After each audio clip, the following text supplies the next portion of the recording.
certainly know it, is thou shalt not bear false witness. As you can imagine, the Bible has a fair amount to say about lying and liars. In the Gospel according to St. John, Jesus says that the devil is the father of all lies. St. Paul lists liars next to slave traders in one of his lists as sinful or lawless people. The book of Revelation condemns liars alongside murderers and idolaters. There's also some good proverbs, depending on your perspective, and wisdom literature that condemns liars. Two of my favorites are, it's better to be poor than a liar, and a thief is preferable to an habitual liar, but the lot of both is ruin. So nobody ever wants to be called a liar, and I think you'd be hard-pressed in the scriptures to find any positive spin on lying.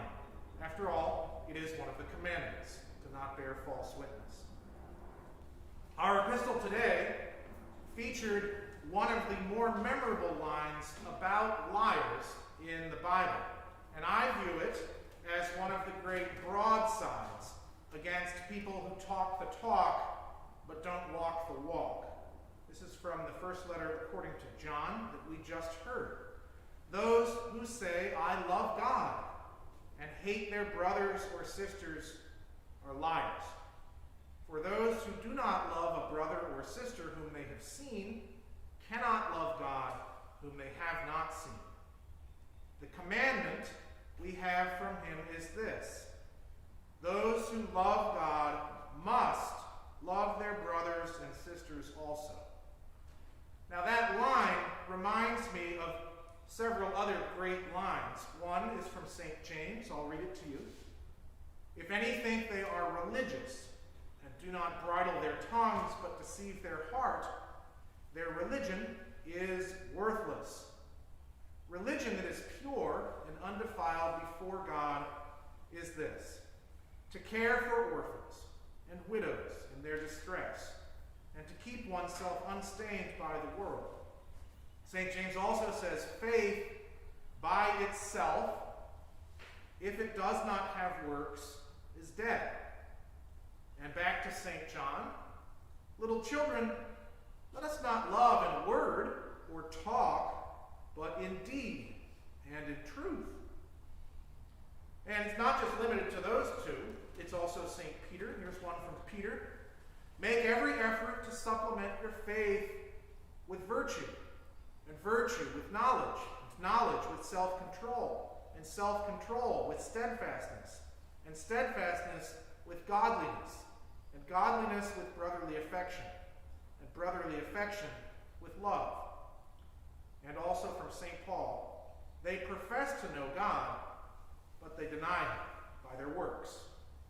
Now, most of the time, when we think of people who lie about things, at least this is me, I tend to think about words, right? We only think about words.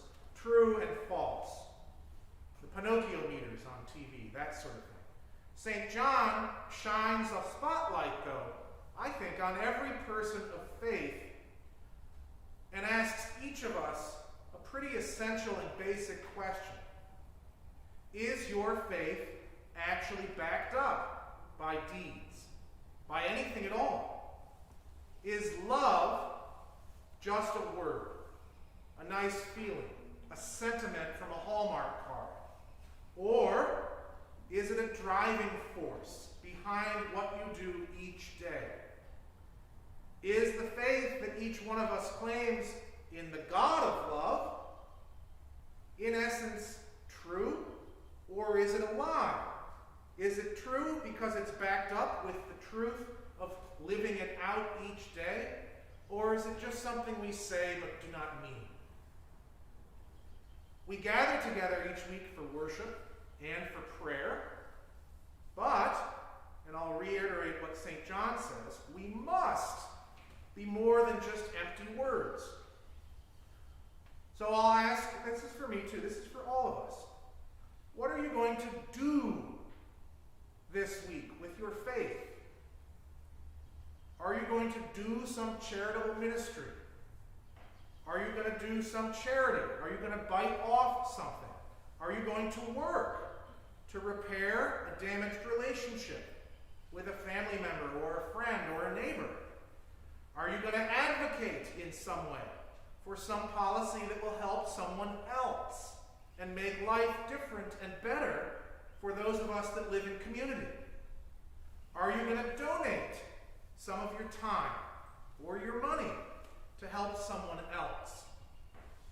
Are you going to make restitution in some way for some wrong that you did that's been weighing on you? What are you going to do this week with your faith? This is not a question that I ask. This is the question that St. John asks. It's important to have an idea, I think, and some sort of plan for how your faith is going to matter in your daily life later today, this week, over the course of the month of May. Long-term planning.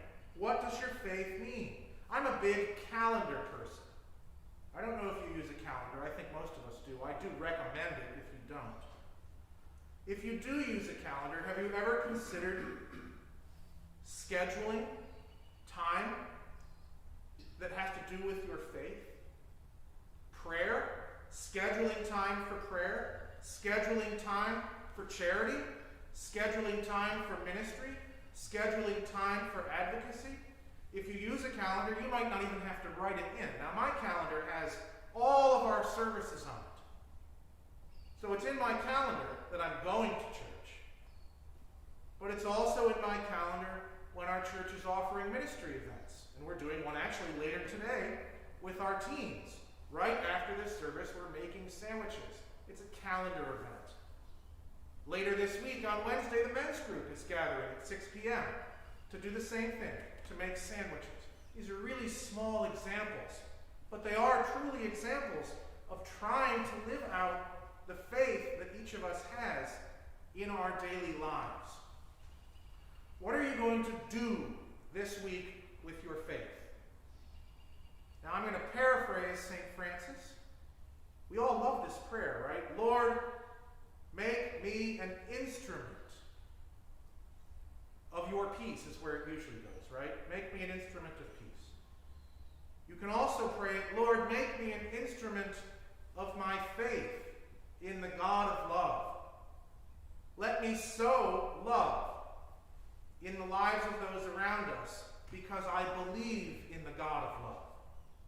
Make me an instrument of love and faith. In the name of the Father, and the Son, and the Holy Spirit.